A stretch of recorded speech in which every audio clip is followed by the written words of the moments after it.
Welcome back to my channel. Today we're going to take a trip back into time into early music and look at figured bass.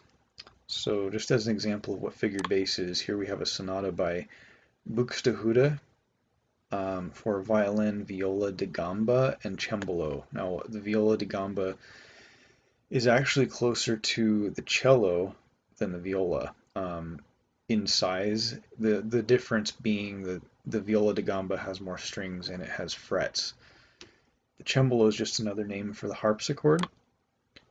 Buxtehude was a virtuoso organist and composer and heavily influenced J.S. Bach.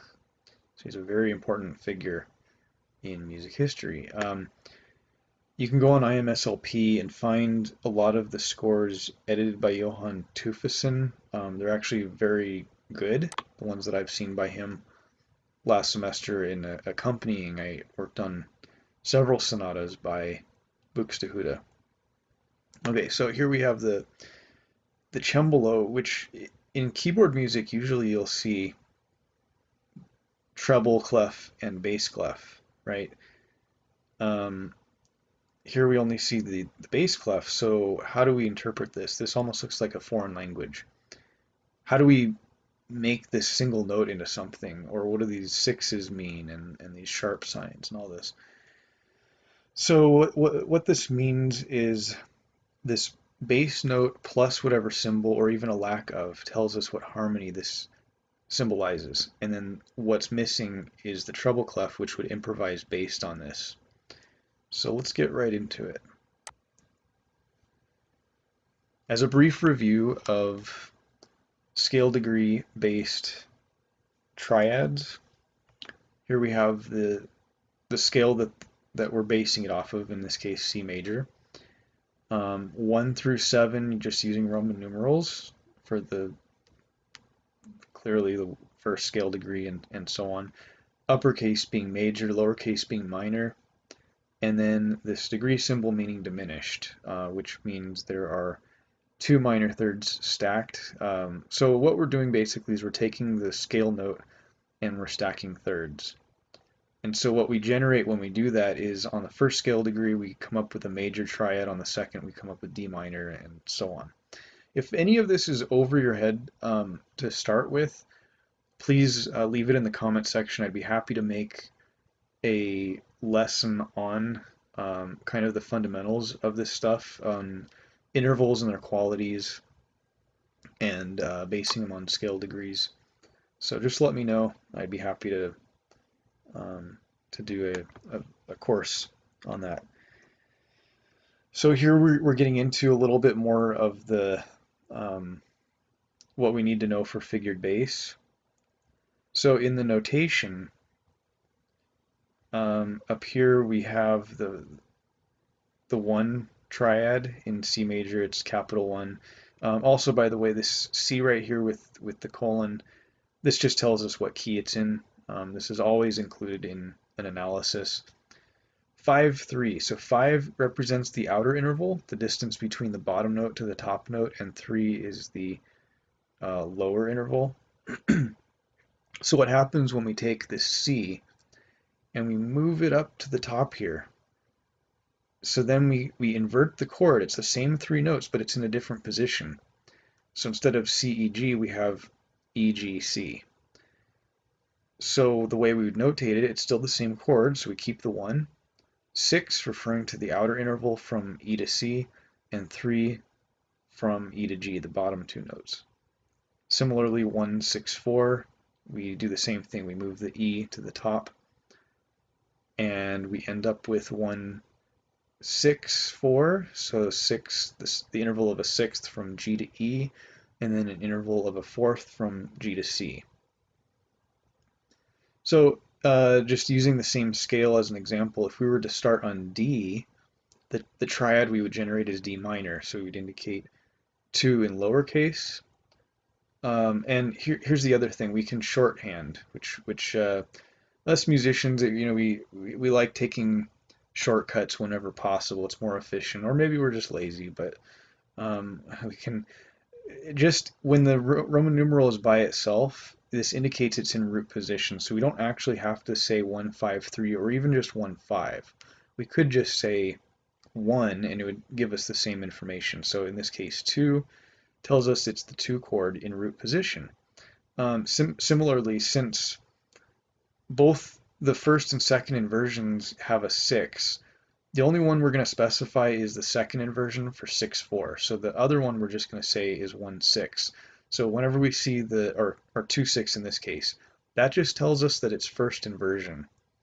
If it has a 6-4, we know it's a second inversion chord.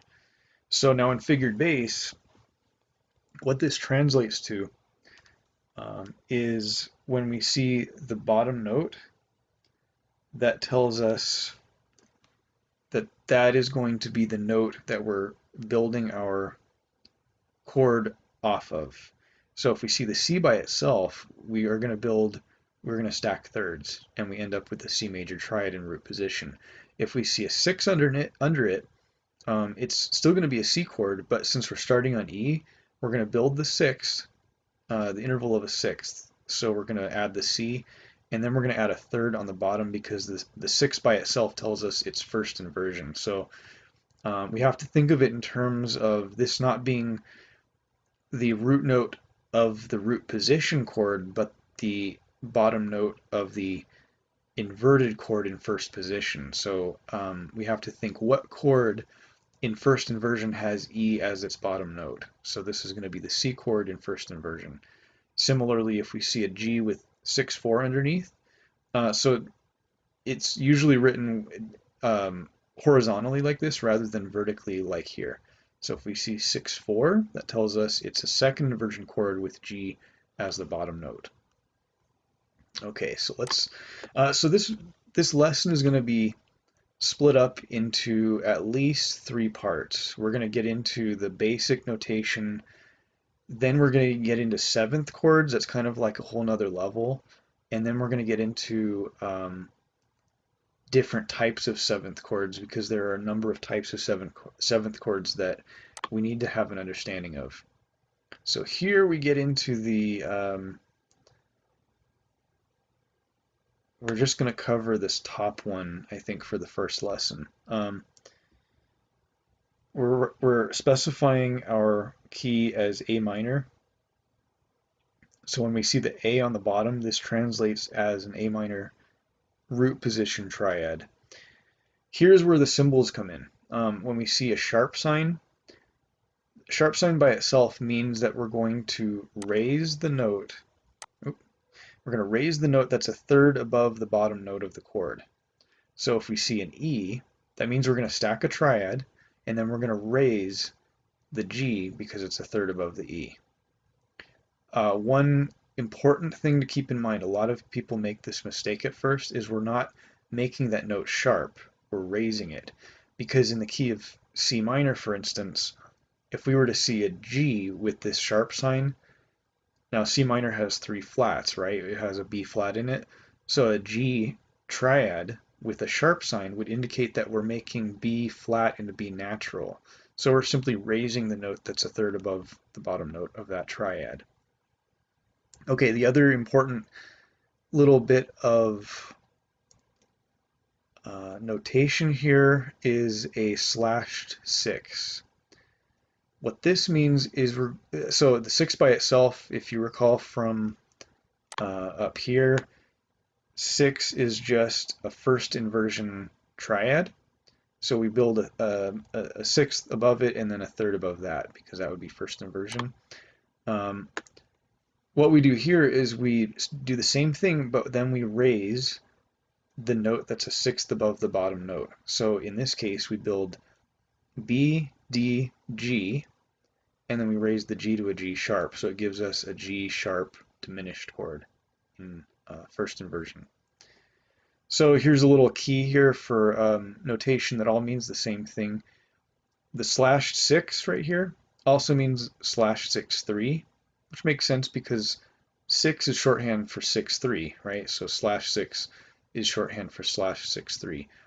Is the same thing as +6, which is the same thing as #6, which is the same thing as I don't know what happened here. I think that's the same thing.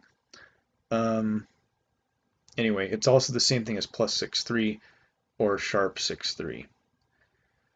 So, and also at the end of these lessons, I'm going to include printable worksheets with practice problems as well as a separate PDF of the solutions so that you can actually practice these things as well as the score that I showed you at the beginning. So you can actually practice interpreting the notation on your keyboard or piano, and then also do the practice problems and compare them to the answer sheet. So I hope this was helpful. Please tell me if this was if I went too fast or if you need some preliminary work on intervals first. I would gladly make one after this series.